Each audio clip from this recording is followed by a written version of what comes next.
Every day, this man waits for his son to come home, even if he's just a minute late. He immediately flies into a rage, then both of them rush inside. Locking every window tight, they even secure the front door firmly, only after ensuring safety. Does the family dare to sit down for dinner? The reason for their extreme caution is simply to survive in this post-apocalyptic world, because once night falls, terrifying monsters appear. But just as they prepare to rest, a sudden thud came from outside the door. The boy froze in terror. Jack, hearing the noise, rushed over immediately. He braced his body firmly against the door. Only after confirming no further movement outside did they lower their guard. Little did they know the monster had already entered the next room, targeting the younger son fast asleep. But when the monster reached out, it found the gap was 0.1 millimeters too wide to devour the boy. The monster pushed open the door just as it was about to strike.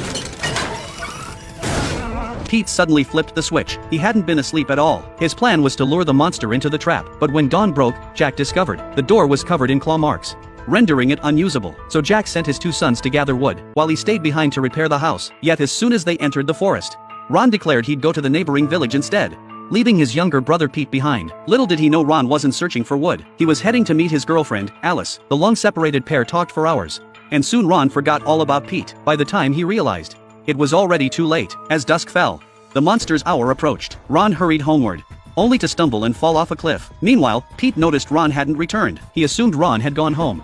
But when he got home and didn't see Pete, Jack immediately realized Ron was lost. So he entered the woods to search. Just then, Ron awoke at the bottom of the ravine to climb back up the cliff.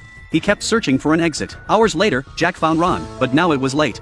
So they decided to rest there for the night. Suddenly, the sand beneath their feet collapsed, revealing a monster about to emerge from the earth. Jack quickly lit the dynamite and shoved it into the monster's mouth. When Jack was brought home, he had been injured by the explosion. To treat his father's injuries, Ron had no choice but to go to Alice's house. Upon learning of Ron's father's injuries, Alice gave Ron some medicinal herbs. After returning, the two hurried to find Jack, as the house was still unrepaired. Fearing the monster might return, they hastily set traps. But before they could finish, the monster suddenly appeared, terrified and helpless.